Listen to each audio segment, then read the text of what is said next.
James Watson, ce nom évoque immédiatement l'une des plus grandes découvertes scientifiques du XXe siècle.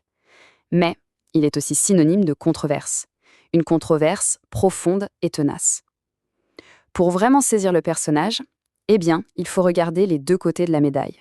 Et voilà, tout le paradoxe est là, noir sur blanc. D'un côté, on a une réussite scientifique qui a littéralement changé notre compréhension de la vie. Et de l'autre, une disgrâce professionnelle absolue. La question est simple, comment un tel génie a-t-il pu en arriver là? Pour piger cette contradiction, il faut faire un bond en arrière. On doit retourner au tout début de son ascension, une ascension absolument fulgurante, à l'aube d'une découverte qui allait tout changer. Imaginez un peu, au milieu du XXe siècle, les scientifiques du monde entier sont lancés dans une véritable course contre la montre. L'objectif, comprendre cette mystérieuse molécule responsable de l'hérédité. Le secret de la vie était à portée de main. L'ascension de Watson, c'est quelque chose de spectaculaire. Un vrai prodige, diplômé de l'université à seulement 15 ans, un doctorat à 22 ans, et puis le moment charnière, c'est en 1951. Il assiste à une conférence et voit pour la première fois des images de diffraction des rayons X de l'ADN. 2 ans plus tard, avec Francis Crick, ils écrivent l'histoire.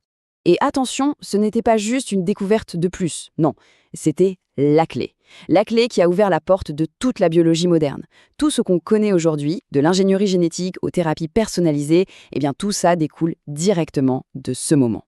Et bien sûr, la consécration arrive en 1962, le prix Nobel de médecine. C'est le sommet, l'honneur suprême pour un scientifique. À ce moment-là, son statut de légende est gravé dans le marbre. Sauf que, une ombre planait déjà sur cette incroyable victoire. C'est ici que le beau récit héroïque commence à sérieusement se fissurer. Parce que pour comprendre comment cette découverte a été faite, on est obligé de parler de la personne dont le travail a été essentiel, mais utilisé sans son consentement, Rosalind Franklin. Rosalind Franklin, il faut bien comprendre, c'était une chimiste et une cristallographe absolument brillante. Les images de l'ADN qu'elle a produites étaient d'une clarté inégalée pour l'époque. Elles contenaient en fait les indices vitaux pour déchiffrer la structure. Alors comment ont-ils eu accès à son travail? C'est ça le point crucial. Ils ont obtenu ces données non publiées de 3 manières différentes et surtout à son insu. Ce n'était pas un simple oubli, c'était un accès à des informations confidentielles qui leur a donné un avantage absolument décisif dans la course. Et si on veut une preuve de l'ambiance de l'époque, il suffit de lire cette phrase. Ce sont les propres mots de Watson, tirés de son autobiographie. Ça révèle non seulement le manque total de reconnaissance, mais aussi une attitude profondément méprisante et, disons-le, misogyne envers une collègue dont le travail était pourtant indispensable. Allez, on avance de plusieurs décennies. Pendant longtemps, son statut d'icône est resté intact.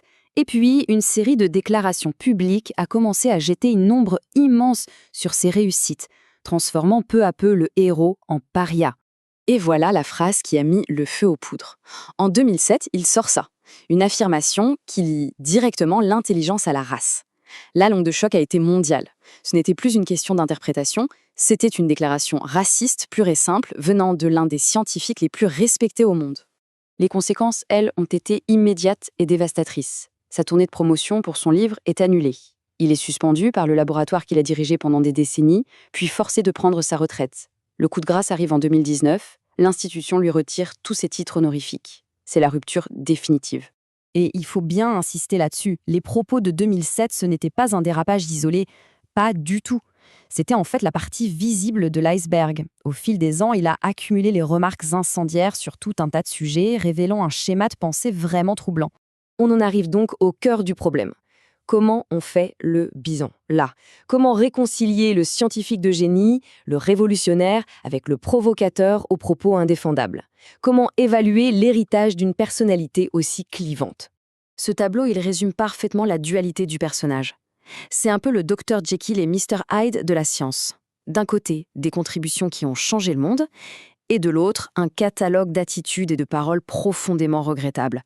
Parce qu'il ne faut pas l'oublier, l'impact positif de son travail scientifique, lui, est indéniable.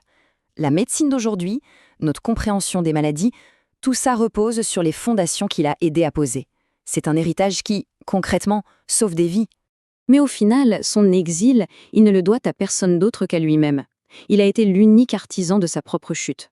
Ses paroles l'ont complètement isolé et l'ont banni de cette même communauté scientifique qu'il a si longtemps dominée. Et tout ça nous laisse avec une question vertigineuse et qui n'a pas de réponse facile. Peut-on vraiment séparer l'œuvre de l'homme? Doit-on célébrer le génie tout en condamnant l'individu? L'histoire de James Watson nous oblige à nous confronter à ces questions complexes sur la nature même de la grandeur et de la faillibilité humaine.